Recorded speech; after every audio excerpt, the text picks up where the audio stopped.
Hi, welcome back. I'm Evie and I do mini video essays analyzing society, and I want to dissect one aspect of using the 1 to 10 rating scale of attractiveness that I have not really seen covered in detail anywhere else. So here it goes. It is the self-awareness or lack thereof associated with using it. Just so you can follow along, we'll get to the details throughout the video. But first, is it even valid to put a number on what is supposed to be entirely subjective? Kind of, yes. We evolved to assess beauty and attractiveness even subconsciously, and some evidence exists that what people consider attractive is cross-cultural and nearly universal, though there are differences in what constitutes symmetry and health to different people. While the origins of rating attractiveness on a number scale were hardly scientific at the beauty pageants a century ago, now a 10-point scale is one version of a Likert scale, and it is being classified as such even in research looking into personal preferences of attractiveness. So, let's consider it a Likert scale. What is a Likert scale? It's a scale that is used to measure people's opinions, that was developed by a psychologist Likert in 1932, where he demonstrated that some attitudes do not change in people,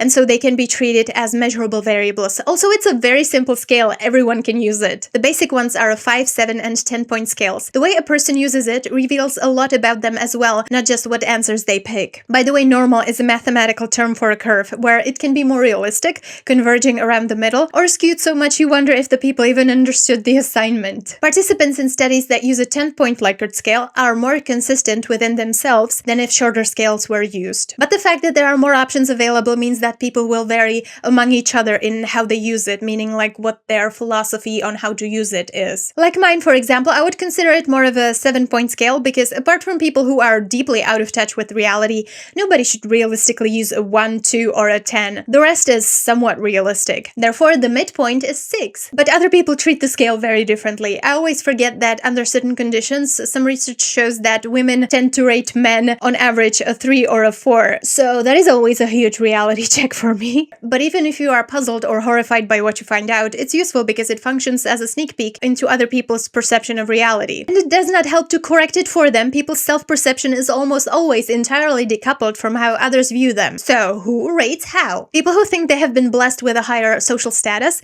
tend to give themselves a higher rating. I have no idea when confidence became such a virtue, I'll have to look into it, but a 2025 article in Nature talks about a correlation that these people who think they are better than others struggle with correctly interpreting other people's emotions. And I think we all realize how important that is for successful and even satisfying social interactions. Who knew that not being conceited helps us be better people? It does not necessarily mean that you cannot realistically be at a higher position, whatever that means, but wherever you think you are on the ladder seems to determine whether you are able to be attuned to others. The people that have a skewed perception of themselves, these unfortunate individuals, have expectations about what should happen to them and then become angry when it does not, and they tend to behave in self-serving ways at the expense of others. Even a man who has everything doesn't have everything.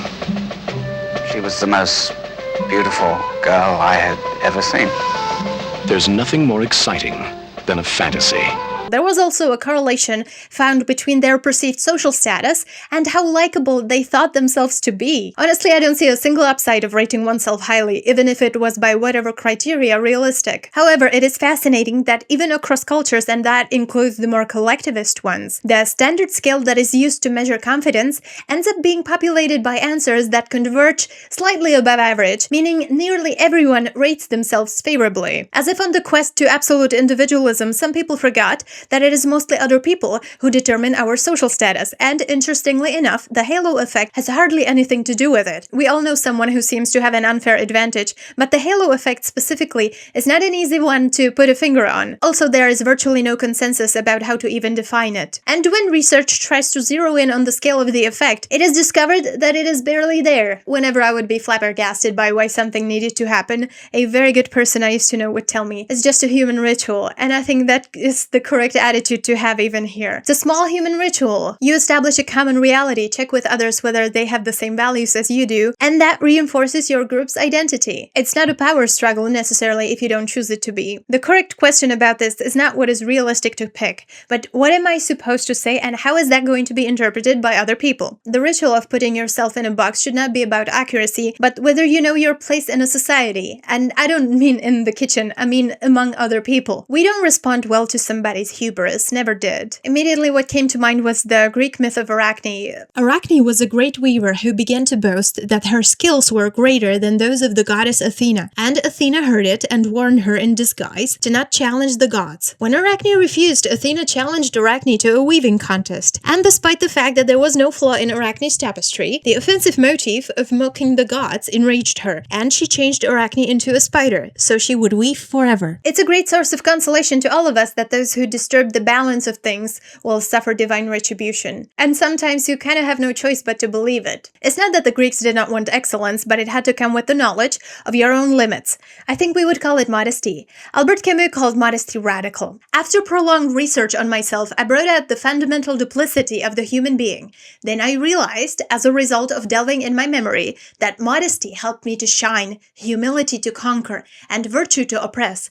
I used to wage war by peaceful means and eventually used to achieve, through disinterested means, everything I desired. Modesty is not a form of moderation. It goes to the root of human condition in the face of the absurd. It is a radical attitude which engages human life in a daily struggle for meaning. So why are we not modest? It does not feel good. There was a funny experiment where people were directed to be modest by various means, and their self-esteem plummeted. But modesty is actually objectively the right attitude to pick if social acceptance is what we want. I highly recommend you check out source number 1 if you want to read about all the research on modesty. Eventually the day comes when writers need to see a human face and feel human companionship.